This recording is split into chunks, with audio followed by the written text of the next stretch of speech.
Hey guys. Night falls over a medieval village. The last embers of daylight fade behind the hills, and with them, any sense of security. There are no street lamps. No glass windows glowing softly in the dark. No distant hum of electricity. Only wind and shadow. Inside a small wooden house, a family prepares to rest. The door is barred. The fire is dying. The animals outside grow restless. Every creak of timber sounds like a footstep. Every gust of wind feels like a warning. In the Middle Ages, sleep was not a simple act of closing one's eyes.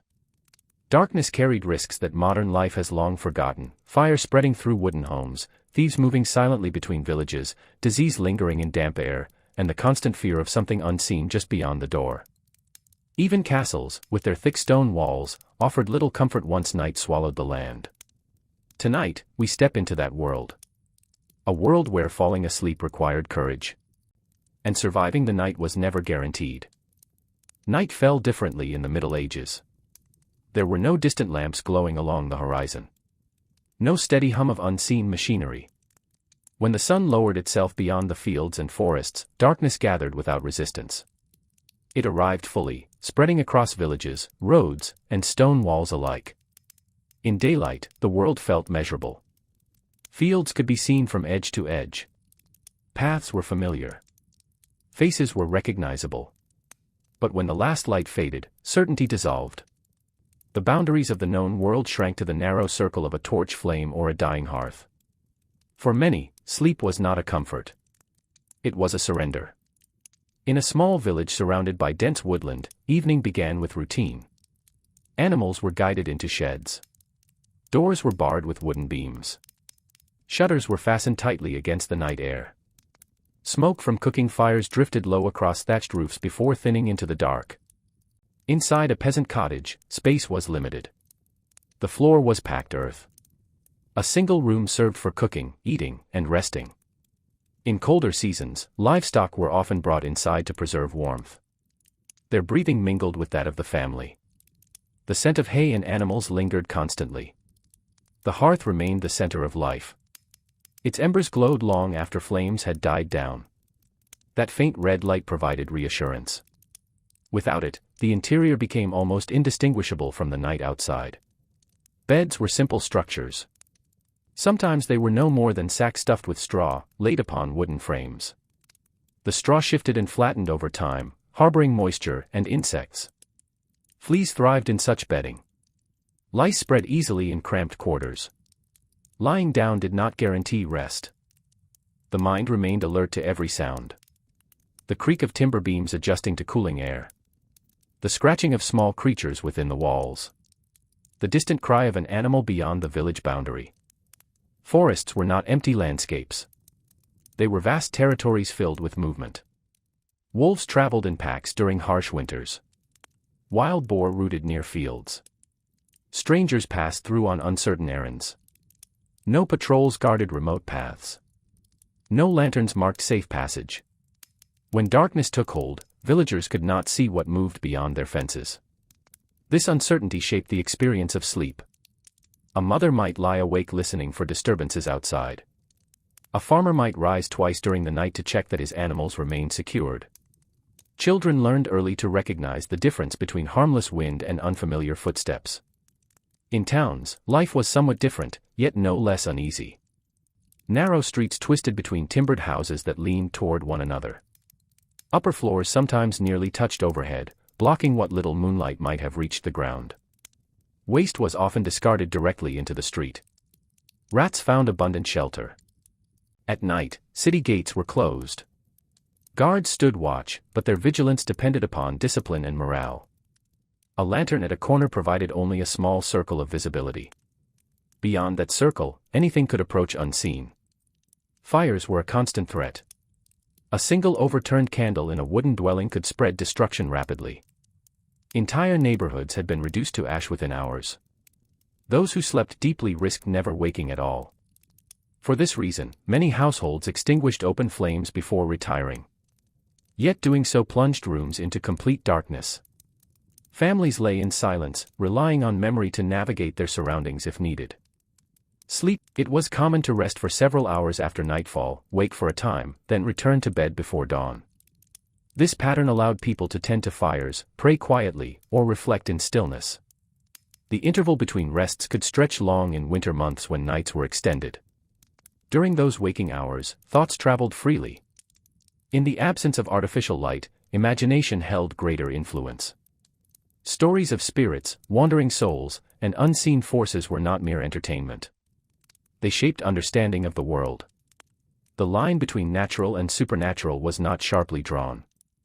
A creaking door might be wood settling in its frame. Or it might be something else. The Middle Ages were deeply shaped by faith. Churches taught that the night belonged to different powers than the day. Demons were believed to roam freely in darkness. Illnesses that struck during sleep were often attributed to unseen visitations. Sleep paralysis, a condition now explained medically, was interpreted differently. Those who experienced it felt pressure upon the chest, an inability to move, a sense of presence in the room. In that era, such sensations were described as assaults by malevolent beings. Fear followed naturally. Even within stone castles, where walls were thick and doors reinforced with iron, night brought vulnerability. Castles were built for defense, yet they were not immune to infiltration. Hidden passages, secret stairways, and concealed doors existed in many structures. Guards could be bribed. Servants might hold divided loyalties. A noblewoman resting within her chamber could not entirely dismiss the possibility of intrusion. Torches burned along corridors, but their flames cast long shadows that shifted unpredictably. The flicker of light distorted shapes against walls. Tapestries moved slightly in drafts, suggesting movement where none existed. Silence inside a castle was rarely complete. Chains securing gates rattled faintly. Armor shifted as guards adjusted their stance. Wind pressed against arrow slits, producing low tones that carried through stone passageways. Those who slept within such spaces often did so lightly. Beyond physical threats, there was also the matter of illness. The medieval world had limited understanding of disease. Plagues could emerge without warning. Fevers rose suddenly. A person might retire in apparent health and wake gravely ill. In crowded settlements, contagion spread quickly. The bed itself became a place of uncertainty. Shared sleeping arrangements were common. Entire families lay together for warmth. In inns, travelers occupied beds previously used by strangers. Cleanliness varied widely. Parasites thrived in bedding materials. Sleep brought contact with hidden dangers. Yet exhaustion was unavoidable. Labor during daylight hours was demanding. Fields required tending. Crafts demanded precision. Markets required attendance. The body insisted upon rest even when the mind resisted it. So each night, across villages and towns, people lay down knowing that darkness concealed more than it revealed. The moon provided limited comfort. Its light was inconsistent, shaped by phases and cloud cover. On nights when clouds obscured the sky, the world became almost entirely blind. In remote areas, there were no bells to mark the passing hours. No public clocks to structure time. Night felt endless. Travelers feared sleeping on the road most of all. An individual caught between settlements faced exposure to cold, theft, or violence. Forest clearings offered no security. Even small fires risked attracting unwanted attention. Many chose instead to press onward through darkness rather than rest in vulnerable ground. Fatigue compounded risk. The medieval relationship with sleep was therefore complex. It was necessary, yet uncertain. It offered recovery, yet invited exposure.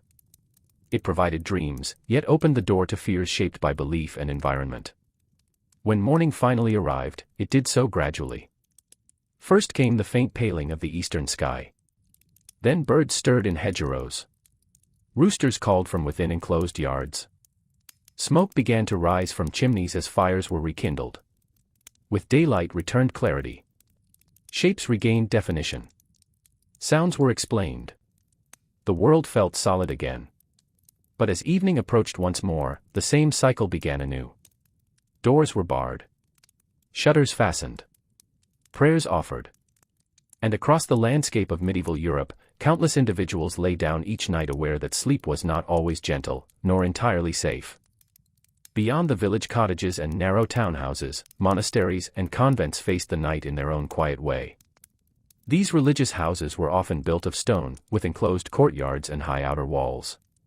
Within them, order shaped each hour of the day. Bells marked time. Prayer structured labor. Silence held value. Yet when darkness settled across cloisters and gardens, even these disciplined communities felt the weight of uncertainty. Dormitories were long halls lined with simple beds. Each bed held a pallet stuffed with straw or wool, a blanket, and perhaps a small wooden chest beneath it.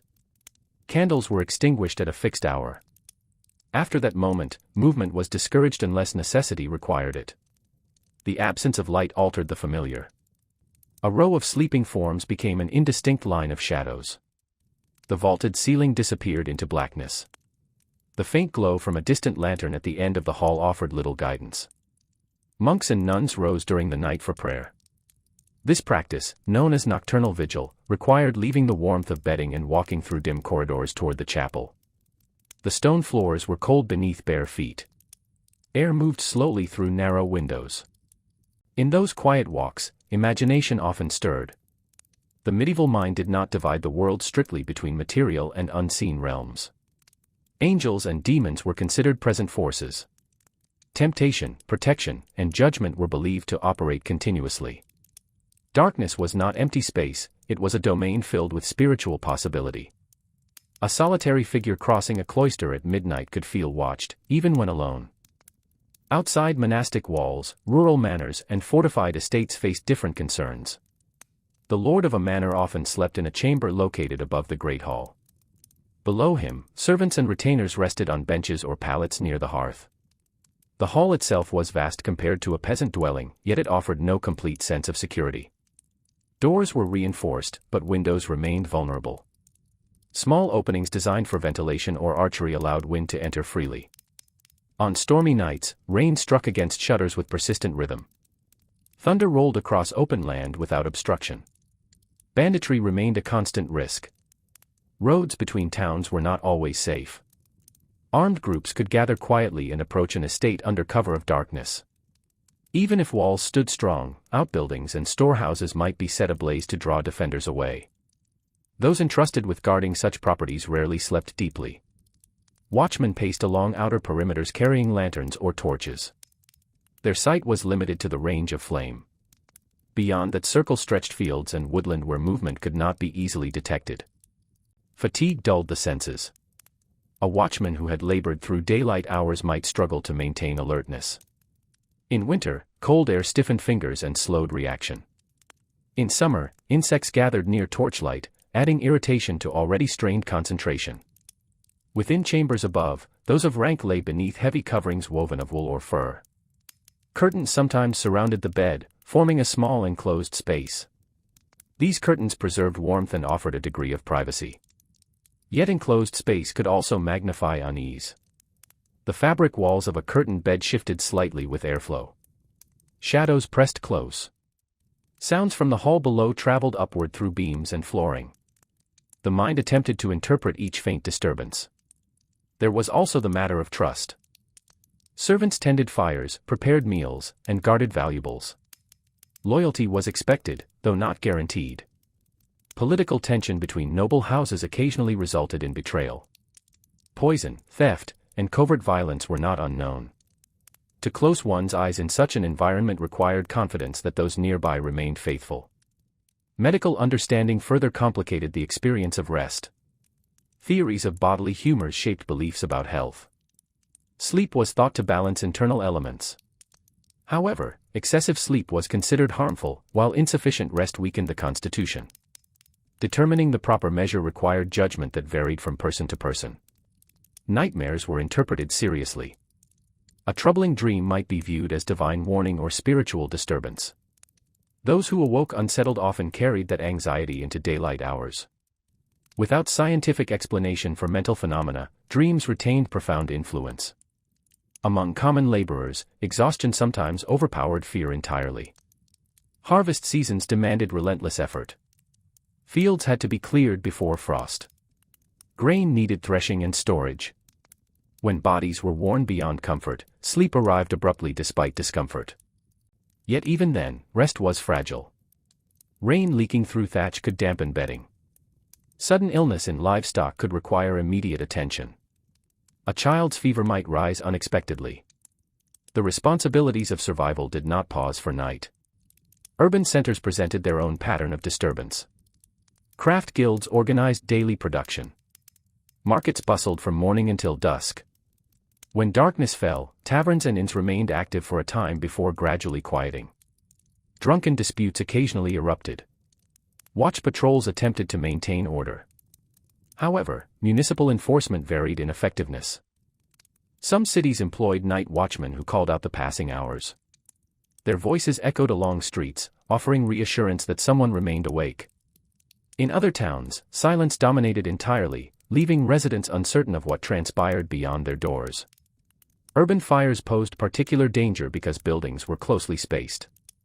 Flames could leap from roof to roof in moments. Even stone structures contained wooden floors and beams vulnerable to ignition. The scent of smoke drifting unexpectedly through a window could signal catastrophe. Those who sensed such danger had only minutes to respond. In addition to fire and theft, disease lingered as an invisible threat. Crowded neighborhoods facilitated transmission of illness. Without sanitation systems as understood today, waste accumulated in open channels. Water sources were easily contaminated. At night, symptoms sometimes worsened. Fevers intensified in darkness. Breathing grew labored. Family members watched anxiously beside pallets, uncertain whether dawn would bring improvement or decline. Infant mortality remained high during this period. Parents often slept lightly, attentive to the smallest change in their child's breathing. The silence of a cradle could bring immediate alarm. In poorly heated dwellings, cold nights posed serious risk to the youngest members of the household. Meanwhile, travelers lodging at roadside inns faced unfamiliar surroundings. Beds were shared among strangers when space was limited. Personal belongings were stored nearby, though theft occurred with troubling frequency. An unfamiliar creak or shifting mattress could prompt suspicion. Yet travel required such compromise. Merchants crossing long distances depended upon inns for rest. Pilgrims journeying to sacred sites accepted discomfort as part of devotion. Knights moving between territories relied upon hospitality offered by allies or distant relatives. Each evening brought new walls, new shadows, and new uncertainties. Seasonal variation influenced nocturnal experience significantly. In winter, nights extended for many hours. Cold penetrated through cracks in walls and beneath doors. Frost sometimes formed along interior surfaces. Breath condensed visibly in dim light. Staying warm required layering garments even while sleeping. Fires had to be tended carefully to avoid extinguishing or spreading too far. Wood supplies were precious. Too much burned at night meant scarcity by morning. In summer, warmth presented different challenges. Stagnant air inside enclosed rooms became oppressive. Insects multiplied. Mosquitoes and flies found their way through openings. Sleep was interrupted by persistent buzzing and itching. Storms in warmer months arrived with sudden force. Lightning illuminated interiors briefly through shutter gaps. Thunder shook beams and startled both humans and animals. Without scientific explanation for such phenomena, many interpreted storms as manifestations of divine displeasure or cosmic struggle. Thus the act of lying down carried layers of concern. Beyond physical environment and spiritual belief, there was also the awareness of mortality.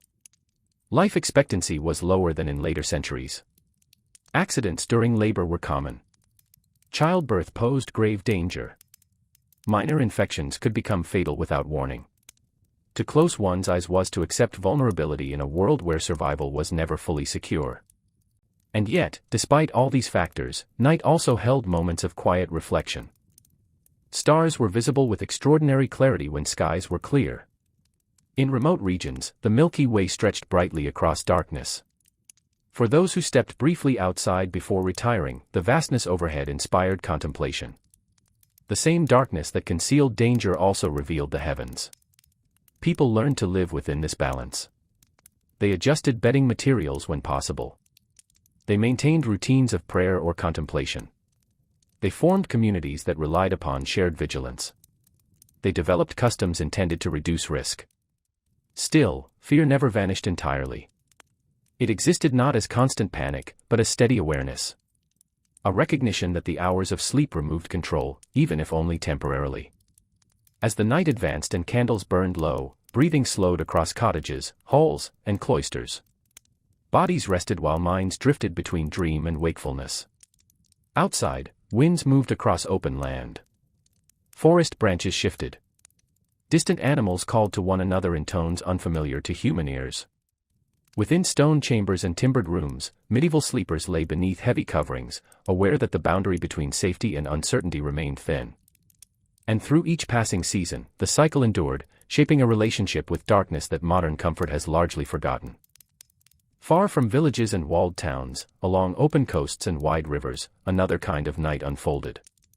Fishermen who worked tidal waters often left shore before dawn and returned long after sunset. When storms delayed them or currents shifted unexpectedly, they found themselves resting upon small wooden vessels beneath an unbroken sky. The sea at night carried a presence unlike any forest or field. Water reflected no steady boundary. Horizon and sky blended into a single dark plain. The movement of waves rocked boats without pause. Wood creaked under shifting weight. Ropes tightened and slackened with the rhythm of the tide. Sleep on such waters required trust in both craft and companion. A single sailor might close his eyes while another maintained watch. Lanterns were shielded carefully to prevent attracting unwanted attention. Pirates and coastal raiders operated quietly, steering low vessels across black water without signal or warning. Mist sometimes drifted across the surface before dawn, swallowing nearby forms entirely.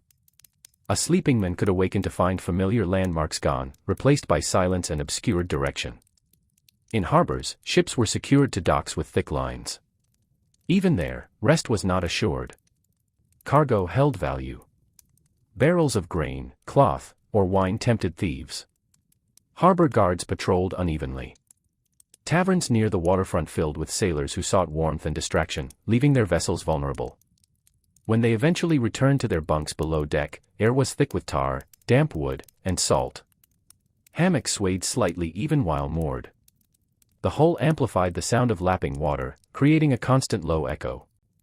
On land near these ports, warehouses stored goods behind heavy doors reinforced with iron straps. Watchmen remained outside through long hours, wrapped in cloaks against coastal wind. Fog often crept in from the sea, reducing visibility to a few paces. Footsteps on stone could be mistaken for shifting crates or distant surf.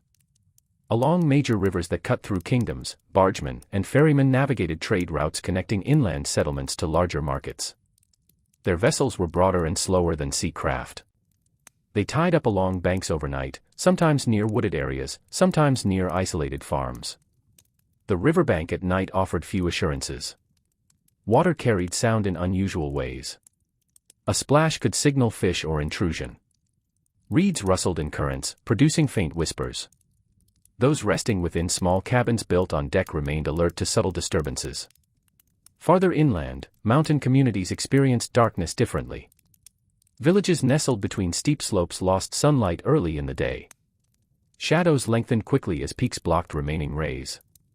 Cold descended soon after. Paths between homes were uneven and narrow, carved into rock or packed earth. In such terrain, wolves and bears occasionally descended from higher elevations in search of food. Livestock enclosures were reinforced with timber and stone, yet hunger drove animals to test barriers. Families slept with tools nearby, not as weapons of conquest but as instruments of protection. An axe leaned against a wall could serve more than one purpose. Wind passing through mountain passes produced sustained tones, almost like distant horns. Snowstorms arrived abruptly during certain seasons, burying doorways and muffling all sound. In that silence, even the act of breathing felt amplified. Within larger fortified towns situated along contested borders, tension shaped each evening. These settlements were often constructed with thick outer walls and multiple watchtowers. Their position made them targets during periods of conflict between neighboring realms. Garrison soldiers rotated through posts along parapets while residents attempted to maintain routine life within. Night intensified vigilance. Scouts sometimes approached under cover of darkness to assess defenses. Messengers rode quietly between outposts carrying intelligence. Signal fires atop distant hills communicated warnings across long distances. Inside the walls, inhabitants remained aware that war could arrive without notice. Families stored provisions in cellars. Wells were checked frequently to ensure water remained uncontaminated. The possibility of siege weighed upon the community even during peaceful intervals. Sleep in such towns felt provisional. Armor rested beside cots in barracks. Crossbows were kept strung near entryways. Horses remained saddled in readiness. Soldiers trained to wake at minimal disturbance, conditioned by long exposure to uncertainty. Yet even soldiers were human. After extended campaigns, fatigue accumulated deeply. Some had marched across muddy fields for weeks, endured harsh rations, and witnessed violence firsthand. When finally granted rest within walls, their bodies collapsed into heavy sleep. Dreams followed them. Not all visions were spiritual in nature. Memory replayed scenes of battle, loss, and survival. Though medieval language described such experiences differently, the emotional weight was familiar. In quieter regions, agricultural estates relied upon seasonal rhythms. During harvest festivals, celebration extended into late hours. Music drifted across courtyards. Bonfires illuminated dancing figures. After festivities ended, embers dimmed and participants dispersed to sleep. Yet the contrast between celebration and sudden stillness sometimes heightened unease. A yard that had been filled with laughter became silent within minutes. Smoke thinned. Shadows lengthened beyond firelight. Those lying awake afterward might feel the absence of noise as sharply as its presence. In isolated farmsteads, separated from neighbors by wide stretches of land, solitude deepened nighttime awareness. Without nearby households, there were no shared sounds of community settling down. No distant murmurs carried on wind. Only the rustle of crops and the occasional call of nocturnal birds. Owls glided silently between trees. Foxes barked intermittently. Deer moved cautiously through fields. Each sound could be identified by those familiar with local wildlife, yet unfamiliar noise prompted caution. Isolation magnified imagination. In some regions, traveling entertainers and storytellers moved from settlement to settlement, carrying tales of distant lands. They spoke of distant empires, strange creatures, and supernatural events. Though such accounts varied in reliability, they influenced collective thought. At night, fragments of these stories resurfaced in memory. A shadow near a barn door might resemble a creature described weeks earlier. A shifting branch might echo a legend heard by firelight. Human understanding at the time lacked certain scientific explanations for natural phenomena. Comets appearing unexpectedly in the sky were interpreted as omens. Lunar eclipses provoked unease. Even unusual cloud formations could inspire concern. If such events coincided with personal misfortune, the connection felt significant. Thus sleep existed within a broader cosmology that linked earthly life to celestial movement. Within universities that had begun to emerge in certain cities, scholars studied philosophy, theology, and medicine. Students lodged in modest quarters near lecture halls. Their days were filled with reading and disputation. Nights were devoted to copying manuscripts by candlelight. When finally retiring, they did so in cramped rooms lined with parchment and ink. Candles presented both necessity and hazard. A scholar who worked too late risked falling asleep at his desk, flame burning dangerously close to parchment. Monastic rules often governed use of light to prevent disaster. Yet curiosity sometimes overcame caution. The scent of melted wax lingered long after extinguishing. In regions where marshland dominated the landscape, humidity shaped the atmosphere. Mist settled heavily after sunset. Frogs croaked from shallow pools. Insects multiplied in stagnant water. Houses built upon raised platforms attempted to avoid flooding, but moisture remained pervasive. Sleep in such climates was restless. Clothing remained damp. Bedding absorbed moisture from air. Illness associated with marshes, later understood as malaria, was common. Nighttime brought both physical discomfort and the threat of fever. Along pilgrimage routes stretching across Europe, hostels and religious hospices offered lodging to travelers moving towards sacred destinations. These shelters were often simple halls filled with straw pallets laid side by side. Pilgrims arrived weary from long journeys. Some bore injuries. Others carried illness contracted along the road. Within these shared spaces, coughing echoed after lights were dimmed. The air thickened with human presence. Privacy was nearly non-existent. Yet pilgrims accepted such conditions as part of spiritual devotion. They believed that suffering endured along the path held meaning. Even so, rest was uncertain. Personal belongings were kept close. Sandals or boots were placed within reach. Staffs leaned against walls. Each traveler guarded what little he or she possessed. Beyond these varied environments, one element remained constant. Darkness imposed limitation. Vision narrowed. Movement slowed. Reaction time decreased. Awareness depended heavily upon hearing and intuition. Communities adapted in practical ways. Some installed wooden shutters reinforced with crossbars. Others kept trained dogs near entrances to detect approach. Wealthier households sometimes employed night servants whose sole task was to remain alert. Still, no precaution eliminated vulnerability entirely. Across fields, mountains, coasts, rivers, and cities, individuals lay down each evening aware that control diminished once eyes closed. The medieval world did not consider night merely an absence of light. It was a distinct realm with its own conditions, risks, and meanings. And within that realm, sleep unfolded as both refuge and risk, shaping the rhythm of life across every landscape.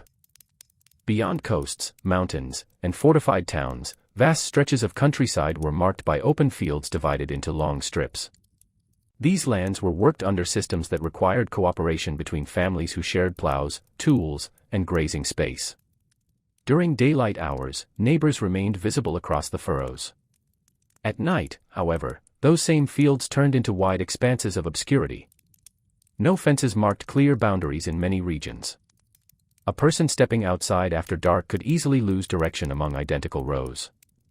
The scent of soil and grain hung heavy, but landmarks disappeared once the sun withdrew.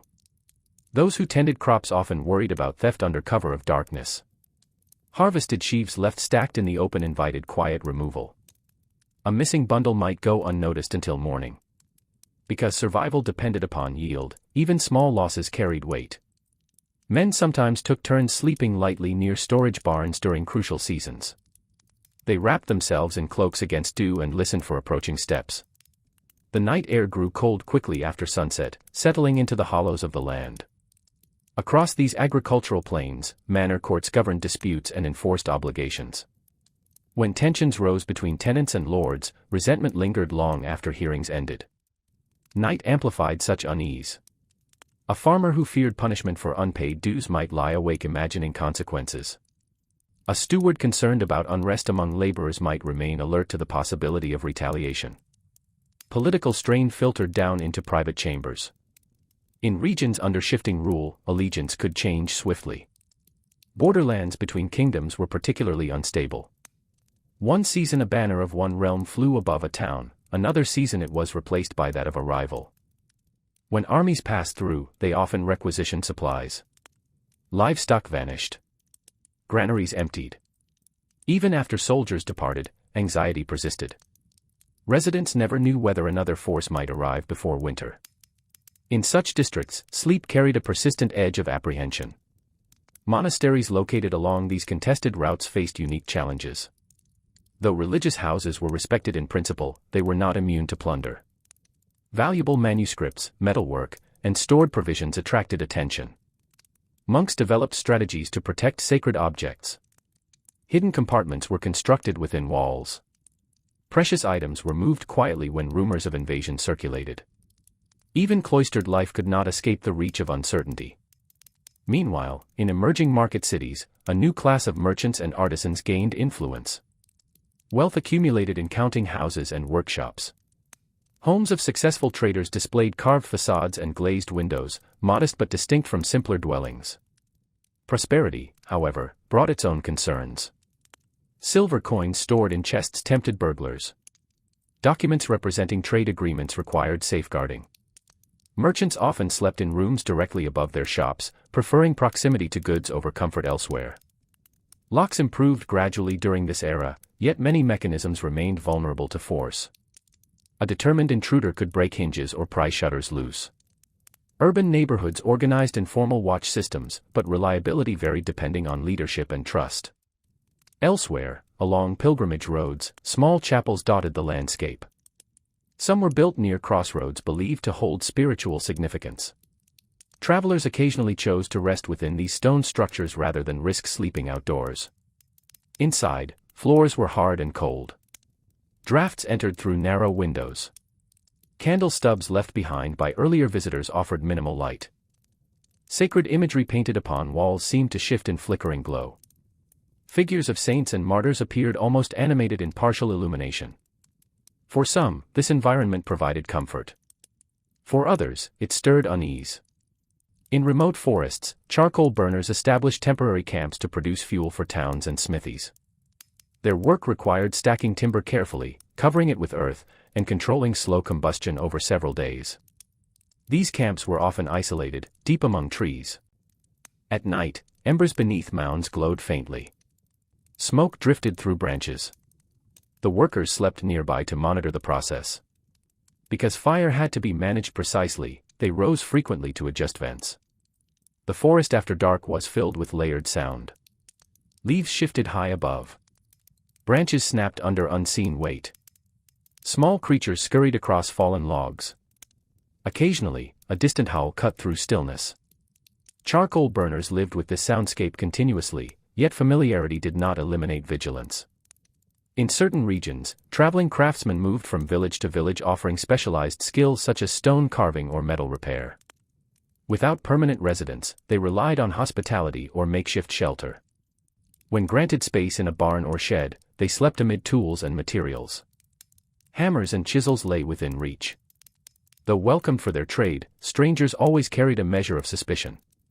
Host families sometimes rested lightly until morning confirmed peaceful departure. In larger ecclesiastical centers, cathedrals dominated city skylines. Their construction spanned decades, even centuries. Builders worked high above ground, assembling intricate frameworks of timber scaffolding. Laborers often lodged in nearby quarters provided by the church or in rented rooms scattered through the city. Cathedral towns never truly fell silent. Even at night, some activity continued within cloisters attached to these grand structures. Candles flickered behind stained glass. Watchmen patrolled exterior grounds. The scale of such buildings created unusual acoustics. Wind passing through open arches produced low resonant tones. A person resting in an adjacent house might hear these vibrations and struggle to identify their source. Beyond Europe's more settled regions, frontier territories stretched into dense woodland or broad steppe. Colonists clearing land in these areas faced profound isolation. Homes were newly built, often from rough timber. Defensive walls might not yet exist. Wild terrain pressed close. At dusk, settlers secured doors with heavy beams and extinguished exterior fires to avoid drawing attention. Without established community infrastructure, they relied solely on immediate family for protection. Distance from established authority meant help could not arrive quickly if trouble emerged. The act of sleeping in such environments required resilience.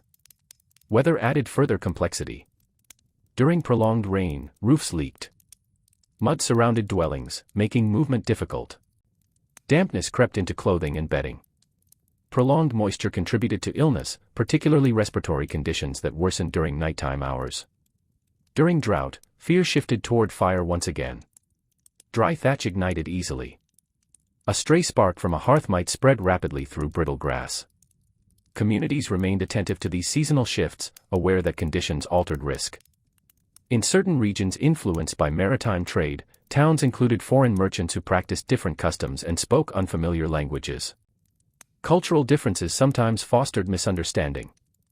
When tension flared, night became a period of potential conflict. Homes of minority groups were occasionally targeted. Windows shattered quietly. Threatening symbols left at doorways signaled hostility. Those aware of such resentment did not sleep without apprehension. Meanwhile, rural healers and midwives were often summoned during the darkest hours. Childbirth rarely followed convenient timing. A knock at the door after midnight could signal urgent need. Midwives traversed narrow paths carrying lanterns shielded from wind. They navigated fields guided only by memory and faint starlight. Their journeys underscored how necessity overrode fear, yet each trip through darkness carried its own risk. Within the birthing chamber, anxiety filled the air. Outcomes were uncertain. complications could arise quickly. Families waited in adjacent rooms listening for signs of progress. The night stretched long as they remained suspended between hope and dread. Such experiences shaped communal memory around nocturnal vulnerability. In universities and courts, astrologers observed planetary movement from towers or rooftops. They charted positions of stars and interpreted their influence upon earthly affairs. When unusual alignments appeared, predictions followed. If such predictions included warnings of misfortune, individuals retired uneasily. Awareness of celestial patterns influenced perception of night as an active force rather than passive interval. Even in relatively stable provinces, rumors traveled swiftly. News of distant plague outbreaks or violent uprisings spread along trade routes. Though miles away, such reports lingered in conversation. After evening prayers, families might contemplate whether similar events could reach their region. Uncertainty traveled faster than confirmation. Thus the medieval night existed within a web of interconnected fears shaped by geography, politics, belief, and survival. Still, alongside these tensions, communities cultivated practices to ease apprehension. Households sometimes shared evening meals slowly, extending conversation before rest. Storytelling around the hearth provided structure to the hours between sunset and sleep. Though tales could include dark elements, they also reinforced communal bonds. Shared presence softened solitude. Yet once stories ended and embers dimmed, individuals retreated into private thought.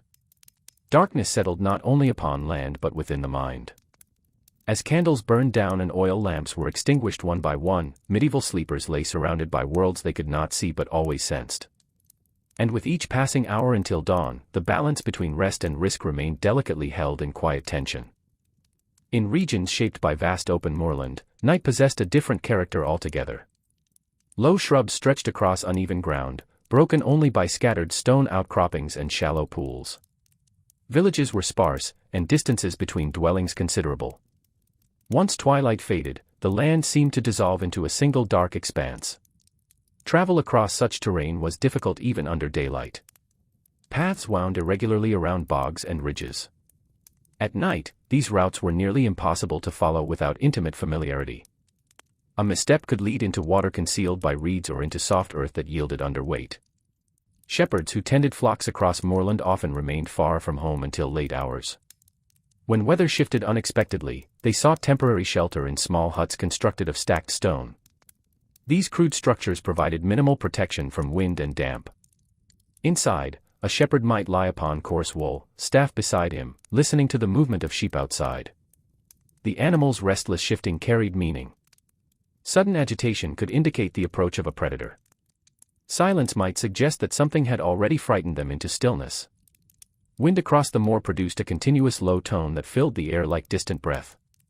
It masked subtler sounds, forcing those resting within huts to strain their hearing for irregular disturbances. Elsewhere, in regions dominated by dense hedgerows and enclosed fields, pathways between properties were narrow and twisting. These lanes were bordered by thick vegetation that blocked moonlight. Even a short walk from one cottage to another required careful footing after sunset. Farmers often kept lanterns hanging near doorways, though oil was costly and not wasted lightly. Many relied instead upon memory and touch when moving outside briefly during the night. In such settings, isolation was relative rather than absolute. Neighbors lived nearby, yet each household faced darkness within its own boundaries. In more prosperous estates belonging to landed gentry, architecture grew increasingly refined during later centuries of the Middle Ages. Manor houses incorporated separate chambers for different members of the family. Beds were elevated upon carved frames, sometimes adorned with embroidered hangings. However, comfort did not remove vulnerability. Glass windows were rare and fragile. Many openings remained covered with shutters or parchment panels. Storms rattled these coverings with force. Lightning illuminated interiors through cracks, revealing furniture in stark contrast before returning to obscurity. In large kitchens where servants prepared food during the day, fires were banked carefully before rest. Yet embers could smolder unexpectedly. A cook who failed to secure the hearth properly might unknowingly place the household at risk. Thus even among wealth, vigilance persisted. In certain northern regions, winter nights extended for extraordinary lengths. Darkness arrived in mid-afternoon and lingered until late morning. Snow reflected faint starlight, creating a dim glow across fields. Though this reflection eased movement slightly, it also exposed travelers against pale ground. Communities in such climates developed habits of gathering closely indoors. Spinning, weaving, and repairing tools filled evening hours. Once work ceased, many retired early to conserve fuel. Prolonged darkness influenced mood. Without sufficient light, some experienced melancholy or unease difficult to articulate. Religious observances during winter months often emphasized hope and renewal, providing structure against seasonal despair. In Mediterranean regions, by contrast, nights were shorter in summer but still carried distinct challenges. Heat lingered long after sunset. Stone walls retained warmth absorbed during the day, releasing it slowly into chambers. Residents sometimes slept upon rooftops or balconies to capture moving air. While this provided relief from indoor heat, it introduced exposure. From elevated vantage points, one could observe surrounding streets, but others could also observe in return. Privacy diminished under open sky. In bustling trade cities along southern coasts, cultural diversity shaped nocturnal experience. Muslim, Christian, and Jewish communities often lived within defined quarters. Each maintained its own traditions of prayer and routine. Nighttime calls to worship or bells from nearby churches punctuated darkness at intervals. These sounds provided orientation, marking passing hours even when sight was limited. Yet tension between groups occasionally surfaced. Rumors spread quickly in confined districts. After sunset, residents might remain indoors to avoid confrontation sparked by misunderstanding or suspicion. Further inland, regions marked by feudal obligation required peasants to perform labor on lands belonging to their lords. During particularly demanding seasons, tenants worked long hours fulfilling these duties before tending their own plots. Exhaustion followed them into bed.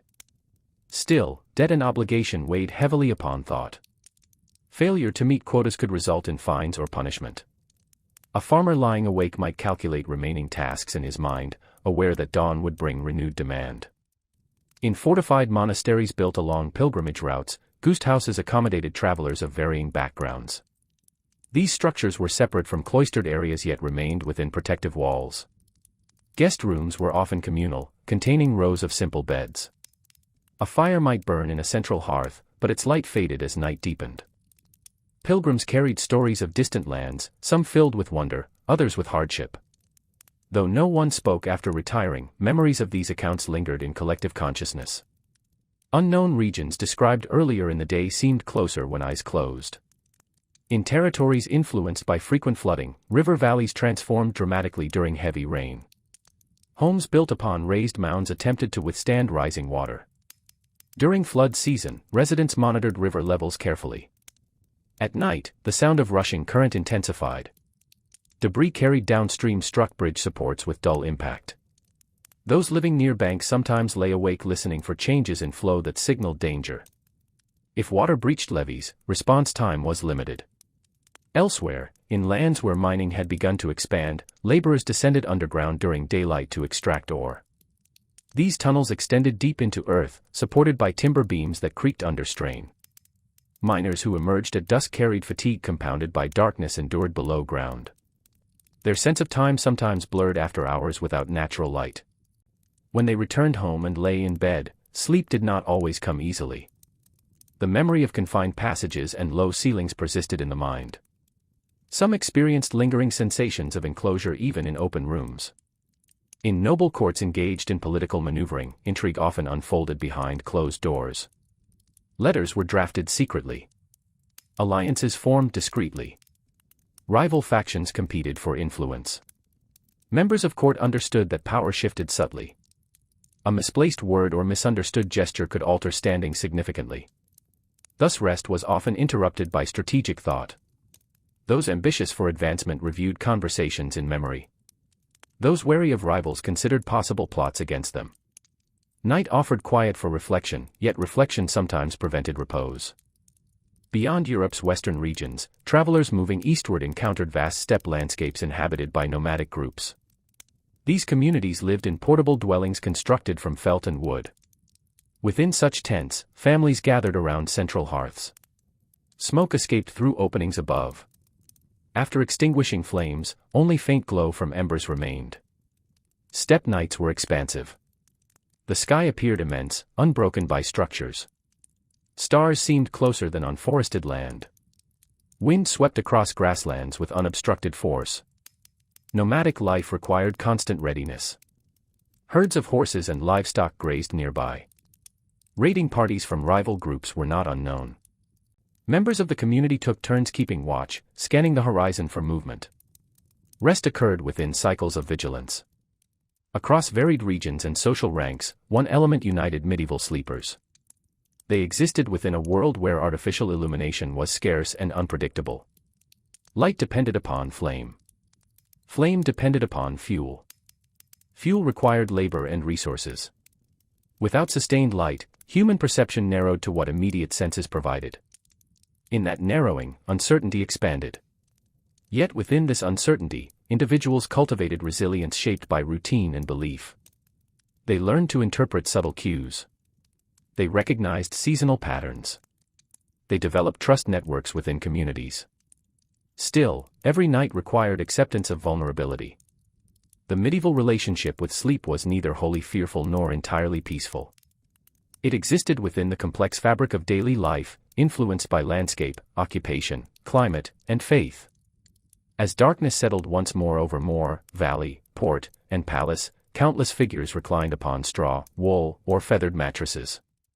Above them, stars traced silent paths across the sky. Below them, earth held its own quiet motion. Between these vast elements, medieval men and women closed their eyes. Beyond the villages and monasteries, far from the shelter of town walls, there were travelers who carried their fears from place to place. Merchants moved along narrow roads with carts that groaned under wool, salt, and iron tools. Pilgrims walked with staffs and worn sandals, guided by faith and by rumor. Messengers rode between estates with sealed letters pressed beneath their cloaks. Each of them faced the coming of night with unease. The roads of the Middle Ages were not quiet corridors. They were uncertain lines cut through forests and marshland. During daylight, a traveler could see distant movement and adjust his course. At night, the same path narrowed to a strip of darkness between trees. Branches leaned inward like ribs over a spine. Sounds carried farther in the cold air. A snapped twig might be a deer, or it might be something else. Inns stood at long intervals, often near river crossings or at the edge of market towns. These buildings offered shelter, but not always comfort. Their walls were timber and plaster, their floors uneven. Guests shared common rooms, sometimes lying side by side on pallets of straw.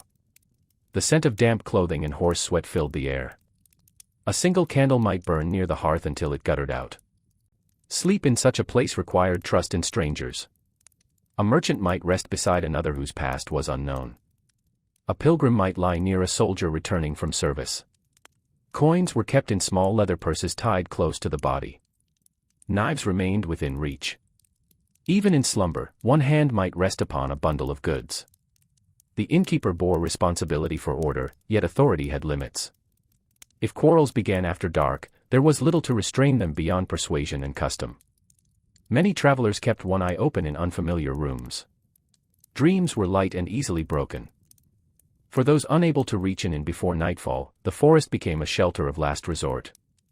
Some built small fires in clearings, careful to keep flames low.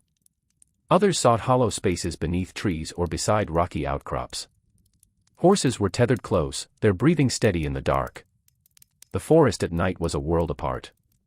Owls called from unseen branches. Leaves shifted in slow patterns overhead. Small animals moved through undergrowth with quick, soft steps. The darkness between trunks seemed endless. A person lying on the ground could feel the earth's chill rising through cloth and skin. Banditry was not rare. Certain stretches of road were known for ambush. Men without land or trade sometimes turned to theft, hiding by day and watching by night. A traveler who slept too deeply risked waking to loss. Stories of such events traveled quickly from village to village, adding to the unease that accompanied every journey. Even within castles and fortified towns, fear of intrusion did not fade. Gates were barred at sunset. Drawbridges were raised where moats allowed. Yet walls did not quiet the mind entirely. A watchman might patrol the battlements, his lantern casting small circles of light. Below him lay darkness where an enemy could gather unseen. Inside the stone chambers of a fortress, nobles lay beneath heavy blankets. Tapestries lined the walls to block drafts. Braziers glowed with charcoal, offering limited warmth. Despite these protections, the silence of the castle was never complete. Wind found narrow openings. Wooden beams creaked as temperatures shifted. Guards' footsteps echoed faintly through corridors. A lord responsible for many lives might struggle to surrender to rest. News of rival claims, unpaid debts, or shifting alliances weighed upon him. Letters sealed with wax could alter the future of a household. Sleep required setting aside those burdens, yet the mind often continued its labor after the body grew still. Women of noble rank faced their own anxieties. Childbirth carried danger. Illness could spread swiftly within a household. Servants moved in and out of private chambers, bringing food, water, and information. Privacy was limited, and trust had to be carefully placed. In such circumstances, night offered little relief from thought. In towns, artisans who worked with metal or wood often lived above their shops. The lower floor stored tools and goods. The upper room held pallets for sleeping. If fire broke out in one building, it could leap to another in minutes. That risk lingered in the mind as families lay down.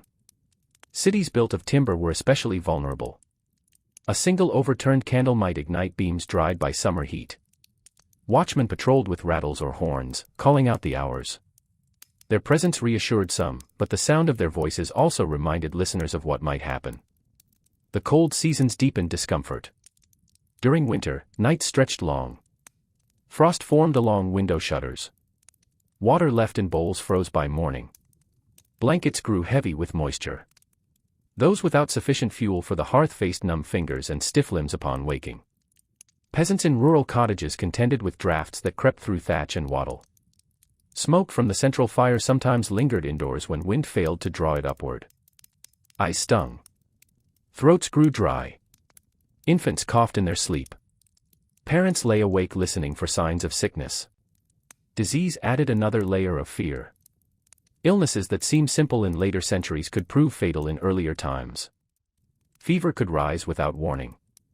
Swellings and rashes might appear overnight. Families who had witnessed plague or famine carried those memories into every season. A child's restless movement might cause a mother to sit upright, straining to hear steady breathing. Medical knowledge was limited. Remedies involved herbs, prayers, and observation of humors. Some treatments offered relief. Others brought little change. Uncertainty persisted. When a household member fell ill, night felt longer.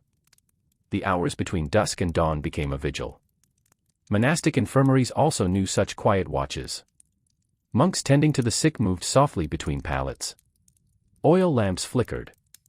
The scent of rosemary or sage hung in the air. Outside, cloisters lay still beneath the moon. Within, breath rose and fell in uneven rhythm. For soldiers stationed at border fortresses, sleep was bound to duty. Armor rested beside them. Shields leaned against stone. Horns for signaling attack lay near the entrance. Even in peacetime, tension lingered along contested lands. A distant glow on the horizon might suggest fire. Hoofbeats could carry through the night air. Some soldiers developed the ability to rest lightly, waking at the smallest disturbance. Others struggled with memories of conflict. The mind replayed images that daylight could distract but darkness revived. Dreams blurred into recollection. The body lay on a hard pallet, yet the mind traveled elsewhere. In coastal regions, fishermen and sailors faced the sound of waves against wooden hulls or harbor walls. Boats anchored offshore rocked gently through the night. Those aboard small vessels learned to sleep with one hand braced against shifting boards.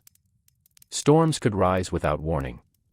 A change in wind might wake an experienced mariner before the first drop of rain fell. The sea had its own terrors. Tales of wrecks and drownings circulated among port towns. When a gale struck after midnight, families on shore listened to the roar of wind and wondered about loved ones beyond the harbor. Sleep retreated until morning light revealed the state of the water. In mountain regions, shepherds sometimes remained with their flocks in high pastures. They slept in crude shelters built from stone and turf. Wolves roamed certain areas. Dogs kept watch, their low growls signaling movement beyond the circle of safety. A shepherd's rest was shallow, attuned to the slightest change in the animal's behavior. Across these varied landscapes, one element united the experience of night, the absence of clear sight.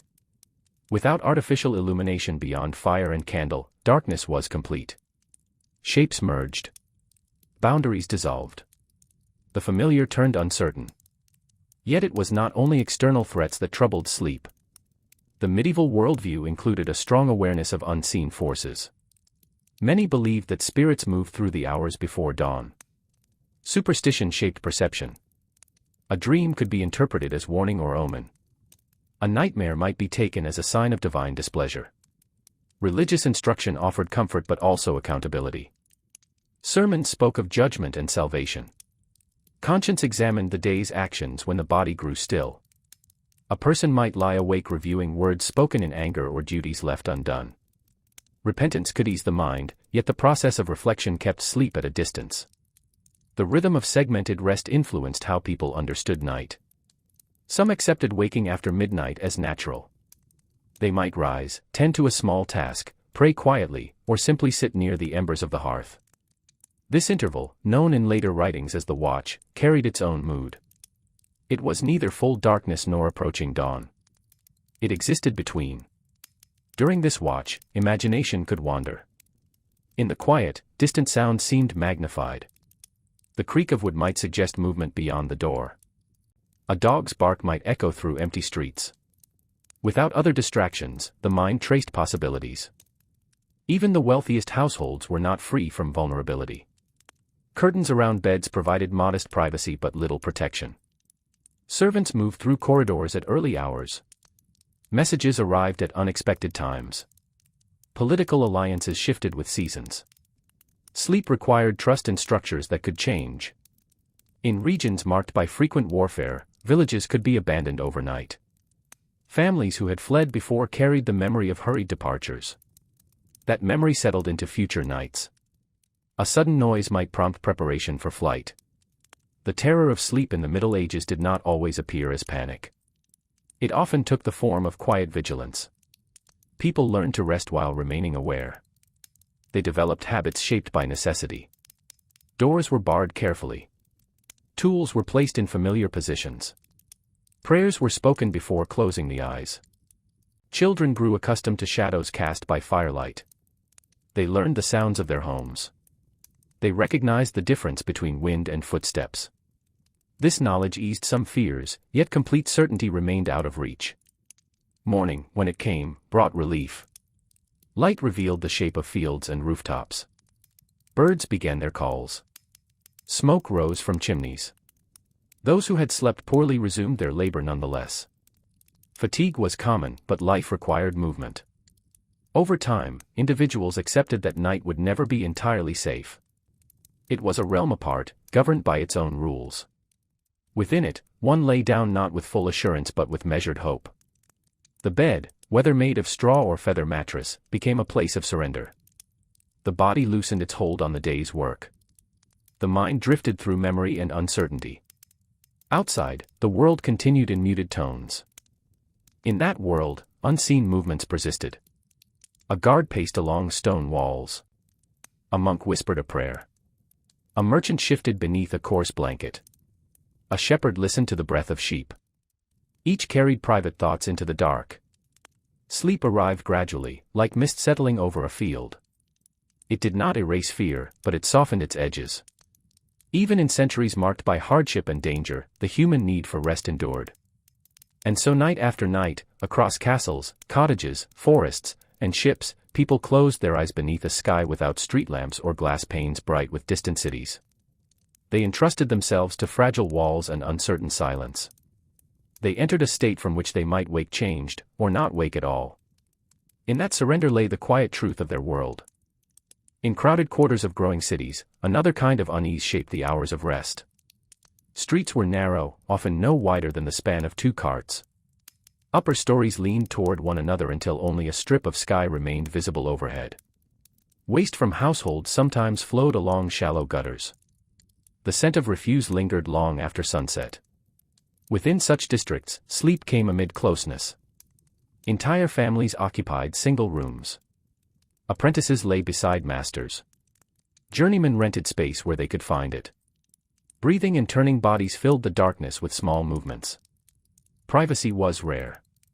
Even dreams seemed shared by proximity. Bed sharing was common. It reduced the loss of warmth and conserved space. Yet it also meant that illness passed easily from one person to another. A cough in the night could travel across the palate. A feverish child might disturb several sleepers at once. In such places, rest was shallow and often broken. Urban crime differed from rural danger. Thieves in cities learned to move across rooftops.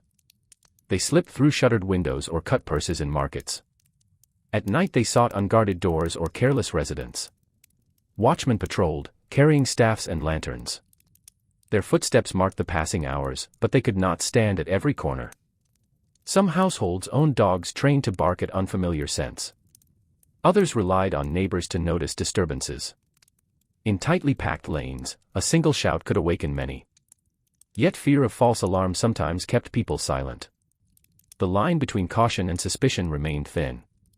Markets that thrived by day grew still after dark. Stalls stood empty beneath rough awnings. Goods were stored in chests or locked rooms. Merchants worried about their wares even while lying at home. The knowledge that a season's profit might vanish in a single night weighed heavily on the mind. Guild halls offered some reassurance. These associations regulated trade and provided mutual support. Members trusted one another to guard shared interests. Still, trust did not remove anxiety. Economic survival depended on tools and stock that could be stolen or ruined by fire. In certain towns, curfews were enforced. Bells rang at a set hour, signaling that movement through streets should cease. Anyone found wandering without purpose risked punishment. Such measures aimed to maintain order, yet they also reminded residents that danger was expected. Hospitals attached to religious institutions presented a different scene. Large halls held rows of narrow beds. Patients lay beneath simple coverings while attendants moved quietly between them. The weak and injured drifted in and out of sleep, unsettled by pain or uncertainty. The presence of many sick bodies in one space altered the quality of night. In these wards, candles burned through long hours. Shadows stretched across stone floors. The scent of herbs mixed with that of sweat and damp linen. Some patients improved. Others declined. For those who served in these places, night demanded vigilance and compassion. Outside city walls, farmland extended toward distant woods. Tenant farmers rose before dawn to tend fields owned by lords. Their cottages were built of local materials, sometimes reinforced with mud and straw. Roofs of thatch required maintenance. When storms passed, leaks appeared. During heavy rain, sleep was accompanied by the steady drip of water into placed bowls. Agricultural life followed seasons closely. At harvest, exhaustion from long days might bring deep rest despite discomfort. In winter, when work lessened, hunger sometimes replaced fatigue. Stores of grain dwindled. Meals grew smaller. The stomach's emptiness could disturb sleep more than cold. Famine was not constant, but it visited often enough to remain in memory. Those who had endured lean years did not forget them. When crops seemed uncertain, apprehension returned. A farmer might lie awake calculating what remained in storage, estimating how long it would last. Feudal obligations added further strain. Taxes and rents were due at appointed times. Failure to meet them could result in penalties or loss of land. The weight of such duties pressed upon households even during hours meant for rest. In border regions where cultures met, tension carried additional layers. Languages differed. Customs varied. Raids might occur across boundaries not firmly defined. Families dwelling in these areas learned to keep possessions ready for quick removal. Sleep was lighter in houses near contested frontiers. Pilgrimage routes offered another setting shaped by night. Shrines drew travelers from distant lands. Hostels attached to these sites provided shared sleeping spaces. People of diverse backgrounds lay within the same hall, bound by common purpose yet unfamiliar with one another. Candles burned before relics in nearby chapels while visitors sought sleep after long journeys. Some pilgrims believed that dreams near sacred places held special meaning. They anticipated visions or signs. Such expectations altered their experience of night. Rest became intertwined with spiritual hope.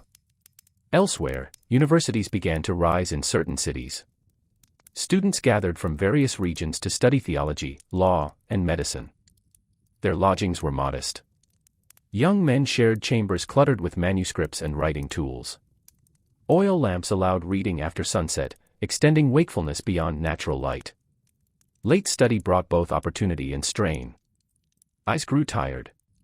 Minds filled with arguments and commentary. When students finally lay down, thoughts continued to move through passages memorized earlier. The boundary between learning and rest blurred. Teachers, too, faced pressure. Reputation depended on clarity of instruction and adherence to accepted doctrine. Disputes among scholars could lead to censure. Awareness of scrutiny followed them into the dark. Sleep offered no complete escape from intellectual rivalry. In royal courts, etiquette structured daily life. Servants attended nobles even at night. Chamberlains oversaw access to private rooms. Political intrigue thrived in such environments. Alliances formed quietly. Ambitions advanced through subtle means. A courtier might fall asleep wondering who sought advantage. Bedrooms in palaces were not always solitary retreats. It was customary for attendants to remain nearby. Curtains provided modest separation, but not isolation. The rustle of fabric and faint movement of others reminded occupants that they were seldom alone. Beyond Europe's western reaches, in territories shaped by trade with distant regions, influences blended. Textiles from the east hung beside local crafts. Spices scented meals. Travelers brought news from across seas. Such connections enriched culture but also introduced unfamiliar diseases and ideas. Awareness of a wider world increased curiosity and uncertainty alike. In certain coastal cities, night watchtowers signaled approaching ships with lanterns. Merchants invested heavily in cargo transported across water. Storms far from shore could alter fortunes. Families tied to maritime trade often slept uneasily during seasons known for rough seas. Jewish communities living within Christian-majority towns faced distinct pressures. Restricted to certain quarters, they maintained their own rhythms of worship and study. At night, gates sometimes closed around these neighborhoods. Protection and confinement existed side by side. Sleep unfolded within a framework of both belonging and separation.